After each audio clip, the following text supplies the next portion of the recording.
الحمدللہ وکفا وسلام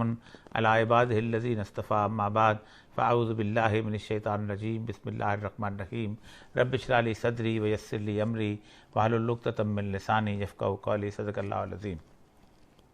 معزز خواتین حضرات، گزشتہ تقریباً 1-1.5 ماہ سے پوری دنیا کے اندر جو چیز موضوع گفتگو ہے وہ افغانستان میں طالبان کی فتح ہے اور امریکہ کی شکست۔ یہ حیران کن واقعہ ہے کہ 1400 سال کی تاریخ میں جنگ قادسیہ کے بعد اگر مسلم امہ میں بحیثیت مجموعی امت کے کوئی فتح نصیب ہوئی ہے تو وہ طالبان کی فتح تھی کہ جو پورے عالم کفر کے اوپر فتح تھی۔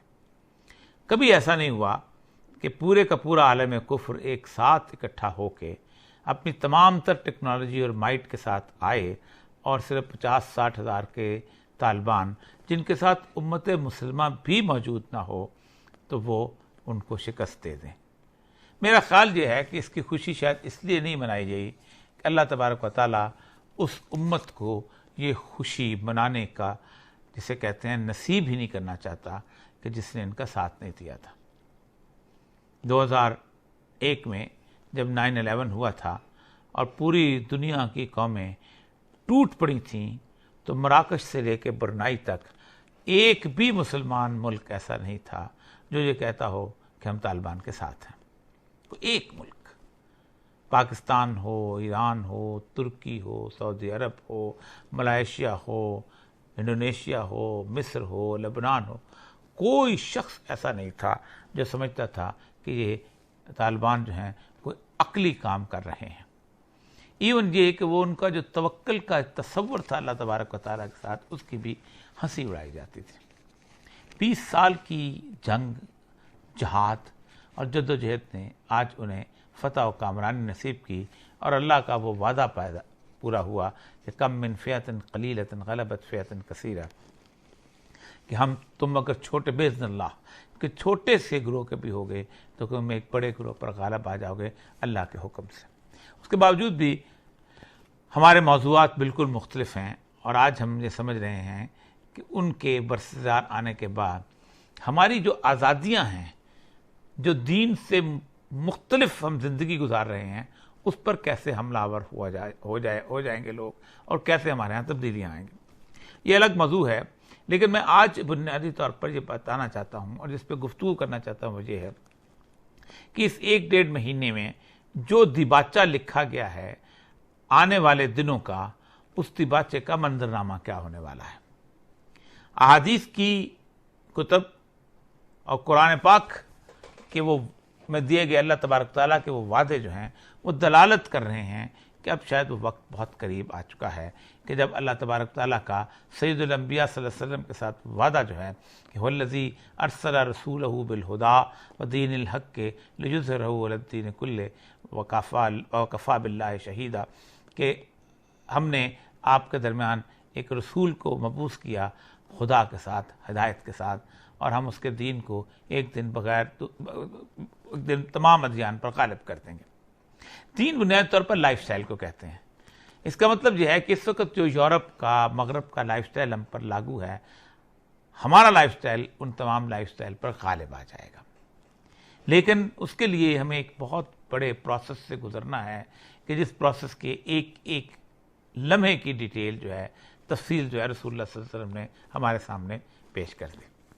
اور وہ اتنا بڑا باب ہے احادیث کا کہ 3-3.5 ہزار سے بھی زیادہ احادیث بنتی ہیں، جن میں ہر حدیث کی کتاب کا باب فتن موجود ہے اور اس کے ساتھ ساتھ نعیم بن حماد کی اپنی کتاب موجود ہے، اور لوگوں نے بھی بہت ساری احادیث کے مجموعے جو ہیں فتن کے حساب سے اور آخر الزمان کے حساب سے اکٹھے کیے ہوئے۔ طالبان کا وہاں پر آنا، خراسان کا جسے قدیمی خراسان کہتے ہیں، جو دریائے ایمو سے لے کے پاکستان کے دریائے سندھ تک ہے، اس خراسان کو ایک مجتمع ہو کر کھڑا ہونا، یہ اصل میں اس آنے والے وقت کی تیاریوں کی تکمیل کی علامت ہے۔ اور تیاریوں کی جو تکمیل ہے وہ بنیادی طور پر اس لیے ہوگی کہ آخری جنگ جو کہ ملمت الکبریٰ ہے، اس کا ہراول دستہ جو ہے وہ یہی لوگ ہوں گے۔ اس وقت ہم نے 1 مہینہ افغانستان پہ گفتگو کی لیکن ہم نے باقی تمام علاقوں کو مکمل طور پر جسے کہتے ہیں پس پش ڈال دیا، کیونکہ ہم طالبان کے حوالے سے بات کر رہے تھے، جبکہ وہ علاقہ جہاں پہ اصل جنگ برپا ہونی ہے، شام کا علاقہ، عراق کا علاقہ، یمن کا علاقہ، حجاز کا علاقہ، اور خاص طور پر فلسطین کا علاقہ جو ہے جس میں یہ جنگ آخری آنی ہے، وہ اپنے تمام تر معاملات کے اندر ویسے ہی آگ اگل رہا ہے۔ اور وہ جو رسول اللہ صلی اللہ علیہ وسلم کی احادیث ہیں اس کے مطابق 3 علاقوں کے معاملات جو ہیں وہ کافی حد تک وہ اس عرصے سے گزر چکے ہیں۔ مثلا آپ نے فرمایا کہ عراق جو ہے اس کو چمڑے کی طرح رگڑا جائے گا، چمڑے کی طرح رگڑا جا چکا۔ کون سا شہر ہے جہاں عراق پر 2003 سے لے کے اب تک ظلم اور بربریت کا بازار نہ گرم کیا گیا ہو؟ آپ نے فرمایا شام کو بال کی طرح چیرا جائے گا۔ حلب کا شہر لے لیں، حمص کا شہر لے لیں، ہما کا شہر لے لیں، 10 سال سے ایک ظلم و بربریت کا بازار کر میں اب بھی وہاں پر حملے ہوتے ہیں، لوگ شہید ہوتے ہیں، بچے در بدر ہو رہے ہیں، 60 لاکھ کے قریب وہاں سے مہاجر ہو چکے ہوئے ہیں، 10 لاکھ بچے یتیم ہو چکے ہیں، 6 لاکھ لوگ جو ہیں وہاں پر اس اپنی زندگی کی بازی ہار چکے ہیں۔ اور پھر اس کے بعد کہ مصر کو مینگنی کی طرح ریزہ ریزہ کیا جائے گا۔ اور اس کے بارے میں خاص طور پہ عمر بن العاص رضی اللہ تعالیٰ عنہ نے ایک حدیث بیان کی ہے کہ تم یہاں سے نکالے جاؤ گے، اور کیوں نکالے جاؤ گے کہ تمہیں کوئی دشمن نہیں نکالے گا، تمہیں دریائے نیل کی خشکی نکال دے گی۔ اور اس وقت جو ایتھوپیا کا وہاں ڈیم بن رہا ہے اور مصر کو جس طرح وہاں سے اس پانی کو غائب کرنے کی کوشش کی جا رہی ہے، دریائے نیل کو خشک کرنے کی کوشش کی جا رہی ہے، وہ بھی کچھ زیادہ دنوں کی بات نہیں نظر آتی۔ اور ویسے بھی وہاں جو حالات بن چکے ہیں آپس کی لڑائی کے، وہاں بھی یہ کیفیت پیدا ہو جائے گی۔ اور جو مشہور حدیث جو ہے رسول اللہ صلی اللہ علیہ وسلم کی، وہ جس میں آپ نے فرمایا کہ پوری دنیا میں تباہی اور بربادی ہوگی، وعدہ الخراب والی حدیث ہے، اس میں پہلا جو علاقہ ہے وہ مصر حتی تخرب المصر، جب تک کہ مصر خراب نہیں ہو جاتا۔ یمن ابھی تک چلا آ رہا ہے، اور یمن میں ابھی تک وہ جنگیں وہ ساری چیزیں ہو رہی ہیں۔ حجاز کے اندر ایک تبدیلی کا عالم ہے، اور یہ پہلی دفعہ مسلم امہ کے 1400 سال کے دور کے اندر ہوا ہے کہ جس خانہ کعبہ سے جا کے ہم سمجھتے تھے کہ اس کے پردوں سے لپٹ کے ہم سے بلائیں دور ہوتی ہیں، جس کی پہلی دفعہ جس پہ آنکھ پڑے تو ہماری دعائیں قبول ہوتی ہیں، جہاں پر دجال کو گھسنے کا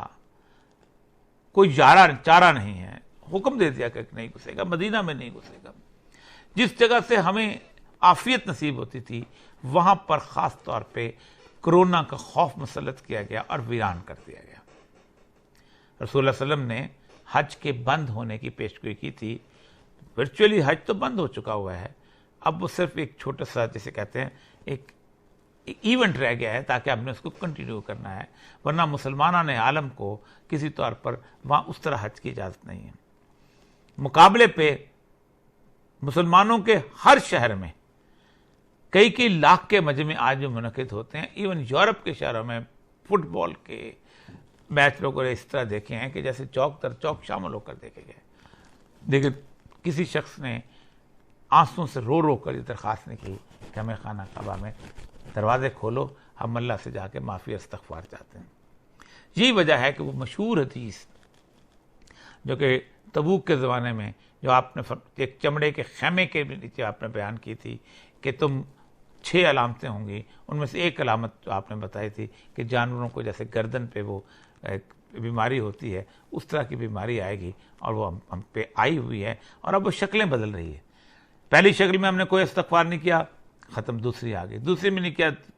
تیسری آ گئی، اب آئندہ اور کیسے آئے گی یہ پہ چلتا چلا آ رہا ہے۔ لیکن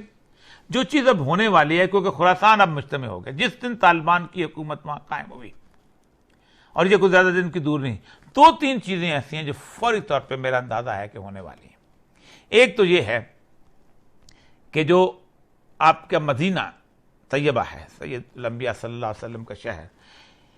اس کی ویرانی کیسے ہوگی، یہ بہت اہم ترین سوال ہے، کیونکہ یروشلم تو وہاں پر آباد ہونا شروع ہو جائے گا، اور ہو بھی کیا ہے، اور وہاں پر آپ اس وقت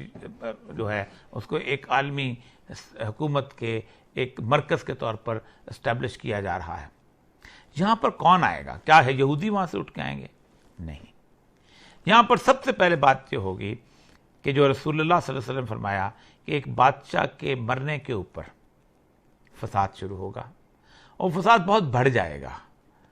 اور اس فساد پھیل جائے گا. ظاہر بات ہے کسی بھی وقت یہ بادشاہ یا خلیفہ جو بھی ہے اس کی خاص طور پہ علامت یہی ہے کہ وہ جو عرب کے جزیرہ نما عرب میں ہوگا. اس کیفیت کے اندر کون ہے اس وقت جو حجاز آ سکے گا؟ وہ صرف یمن کی فوجیں آ سکیں گے. اور مدینہ پہ اگر پہنچ گئے یا یمن کے لوگ پہنچ گئے یا باقی پہنچ گئے، کیونکہ ظاہر بات ہے اس علاقے کے اوپر حملہ آور اس وقت اور کوئی نہیں ہے. حجاز کے علاقے کے اوپر یا عرب کے علاقے کے اوپر صرف یمن کی افواج جو ہیں، یمن کے جو حوثی قبائل ہیں وہ. اور یہ کوئی نئی بات نہیں ہے، اس سے پہلے کرامتا وہاں پر حملہ آور ہوئے تھے اور حجر اسود اٹھا کے لے گئے تھے، کیونکہ ان میں سے ایک شخص نے امام مہدی ہونے کا دعویٰ کیا تھا، وہ اہل تشیع میں سے تھے اور وہ بحرین کا سلطنت رکھتے تھے اور 21 سال تک حجر اسود جو ہے خانہ کعبہ کے اندر نہیں تھا. وہ تو بعد میں جیسے حاصل کیا گیا، ایک لمبی کہانی اس میں جائے، تو یہ کوئی نئی بات نہیں. یہ دوبارہ مجھے لگتا ہے کہ یہ کیفیت وہاں پر آئے گی اور اس کیفیت کے اندر ایک شخص بھاگ کے مکہ آ جائیں گے اور یہ وہ شخص ہوں گے مکہ جو کہ امام مہدی جس کا کے بارے میں کہا جاتا ہے کہ اس کو لوگ پہچان لیں گے اور ان کی بیعت ہوگی. امام مہدی کی بیعت تک پوری دنیا اس بات کا شکار ہوگی کہ قطع نہیں کون مہدی ہے کہ نہیں، کیونکہ اس سے پہلے بہت دفعہ مہدی کی علامتیں آ چکی ہیں. آپ نے فرمایا 30 جھوٹے جو ہیں میری امت میں پیدا ہوں گے، 30 دجال پیدا ہوں گے، جن میں بہت سارے جو جھوٹے جو ہیں آپ کو بھی پتہ ہے، مسلمہ کذاب سے لے کے مرزا غلام احمد قادیانی تک کتنے جھوٹے ہیں جب آئے. لیکن اس نے اللہ تبارک تعالیٰ نے ایک علامت بتائی ہے کہ جب وہ بیعت ہوگی تو بیعت ہونے کے فوراً بعد ظاہر بات ہے کچھ لوگ جمع ہونا شروع ہوں گے، تو شام پر جو شخص حکمران ہوگا اس کے بارے میں کہا گیا کہ وہ بنو کلب سے ہوگا. ابھی جو بشار الاسد ہیں وہ بنو کلب سے ہیں. سفیانی کا ذکر بھی ایک حدیث میں ہے، لیکن اصل علامت اس کی یہ بنو کلب سے ہوگا، اس کا ننھال وہاں سے. اور آپ بھی شام کو دیکھ پا کو پتہ ہے کہ حکومت اس کے وہاں. وہ حجاز کے اندر اس اٹھنے والی موومنٹ، اب ذرا سا دیکھیے گا، یمن میں اس وقت جتنی فورسز ہیں وہ، اور شام میں جتنی فورسز ہیں وہ، اور عراق میں جتنی فورسز وہ، اور اس کے ساتھ لبنان میں جتنی فورسز وہ ہیں، یہ خاص مسلک سے تعلق رکھتی ہیں، ایک خاص آئیڈیالوجی لے کے آتی ہیں. یہ بحرین کے اندر بھی چاہتی ہیں کہ غلبہ آ جائے، یہ کویت کے اندر بھی چاہتے ہیں کہ غلبہ آ جائے، اور یہ یمن کے اندر بھی چلا. یہ شام سے جو فورسز ہوں گی یہ روانہ ہوں گی امام مہدی کی سرکوبی کے لیے، جو ان کا وہاں پر بیعت ہو چکی ہوگی. کیونکہ وہ بھی سمجھیں گے، یہ ان کے نزدیک ہوگا کہ وہ شاید وہ مہدی جو ہے وہ شاید صحیح نہیں ہے، جیسے آج سے بہت عرصہ پہلے خانہ کعبہ والے جو 80s میں آیا تھا ہوتا. تو وہ جب فورسز وہاں سے چلیں گی تو رسول اللہ کی حدیث کے مطابق مکہ اور مدینہ کے درمیان ایک مقام ہے بیضاء کا. اس بیضاء کے مقام پہ وہ فوج جو ہے وہ دھسا دی جائے گی زمین کے اندر. یہ واحد علامت ہے جو تمام کتب حدیث میں امام مہدی کی آمد کے ساتھ وابستہ ہے. جیسے ہی لشکر دھسے گا آپ حیران ہوں گے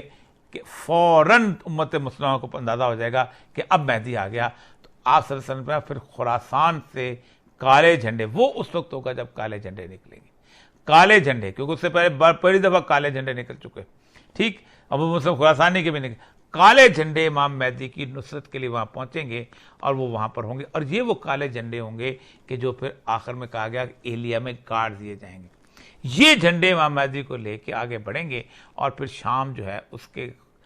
دمشق کے آس پاس ایک شہر ہے غوطہ، وہاں پر ان کا خیمہ لگا دیا جائے گا، وہاں پر وہ قیام کریں گے، وہاں ان کا GHQ ہوگا، وہاں ان کا ہیڈ کوارٹر ہوگا. آگے پھر اس صورتحال جو ہے وہ بڑی جنگ کی طرف آئے گی. میں سمجھتا ہوں کہ اگلا کچھ عرصہ جو ہے جیسے ہی طالبان کی حکومت وہاں اسٹیبلش ہوتی ہے، کیونکہ پھر اس کے بعد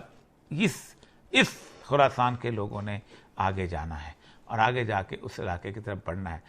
تو حج ہو سکتا ہے اگلے حج سے پہلے اور ہو سکتا ہے اس محرم کے دوران یہ سارے کے سارے موومنٹ جو کوئی یا محرم کا ذکر ملتا ہے یا حج کے قتل عام کا ذکر ملتا ہے، جو ہوتا ہے اس محرم کے دوران کسی بھی وقت کوئی بھی کیفیت پیدا ہوتی ہے. لیکن محرم شاید میں جلدی بھی کہہ سکتا ہوں کیونکہ اندازہ ہے وقت صرف اللہ تبارک و تعالیٰ کو معلوم ہے. اگر محرم تک طالبان کی حکومت قائم ہو گئی، مکمل وہاں پر اسٹیبلش ہو گیا تو شاید وہاں ہو جائے، ورنہ اگلے حج سے پہلے یہ سارے کا سارا معاملہ جو ہے بنتا ہوا اس طرف لے کے چلا جائے گا. اور 2022 جو ہے مجھے لگتا ہے یہ ایسا سال ہے کہ جس سال کے اندر وہ حدیث پوری ہو جائے گی کہ عربوں کی شامت آنے والی ہے. ویل للعرب، اتنی بڑی شامت آنے والی ہے. اس کے آپ صلی اللہ علیہ وسلم کی حدیث کے مطابق سیدہ عائشہ سے کہا سب سے پہلے جو لوگ جو ہیں وہ مجھے ملیں گے آ کے، اور اس کے بعد کہ وہ تمہاری قوم ہوگی جو پہلے آ کے ملیں گے. فرمایا ایک اور چیز کہ ایک جوتی پڑی ہوگی، ایک عورت اس کو دیکھے گی کہ یہ قریشی کی جوتی ہے لیکن قریشی دنیا پہ موجود نہیں ہوگا. اور دوسری خرابی جو ہے وہ دوسری جو ہے شامت جو ہے وہ پاکستان والوں کی لگتا ہے آنے والی ہے، کیونکہ اس حدیث کی باقی چیزیں پوری ہو چکی ہوئی ہیں، یہ چیزیں نہیں پوری ہوئیں. آپ نے فرمایا خراب السند من الہند و خراب الہند من السین، کہ ہند کی خرابی جو ہے ہی وہ چین سے ہوگی، اور سندھ جو ہے جس میں ہم رہتے ہیں اس کی خرابی جو ہے وہ ہند سے ہوگی. دونوں کو سزا ملنے والی ہے. عرب کو سزا اس لیے ملنے والی ہے کہ رسول اللہ کی دعوت عربی زبان میں تھی اور انہوں نے اس دعوت کا ستیہ ناش کیا، اس دعوت کے ساتھ کھلواڑ کیا، اس دعوت کو قبول نہیں کیا، اور آج اپنی امت کی ساری دولت کو عیاشیوں میں اجاڑ دیا. ہمیں سزا اس لیے ملنے والی ہے کہ ہمیں خطہ عطا کیا گیا، بدترین انگریز کی اور ہندو کی غلامی سے نجات دی گئی. ہم نے وعدہ کیا تھا کہ ہم نے یہاں پر ایک دین کو قائم کرنا ہے اور ہم نے ایک لائف سٹائل کو اپنانا ہے جو رسول اللہ صلی اللہ علیہ وسلم کا لائف سٹائل ہے. ہمیں سزا اس لیے ملنے والی ہے کہ ہم نے اس وعدے کو وفا نہیں کیا اور 72 سال اس کا استہزاء کیا، اس کا مذاق کیا. خراب السند من الہند،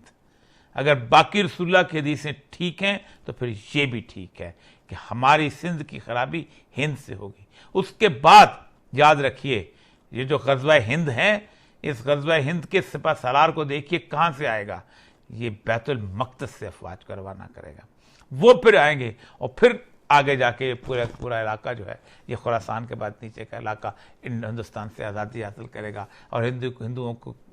جکڑ کے لے کے آئے گا اور ہند کو خرابی جو ہے وہ چین کرے گا. تو اس کا مطلب یہ ہے کہ آئندہ سالوں میں اور چند سالوں میں، ہو سکتا ہے اگلے سال کے کسی وقفے میں،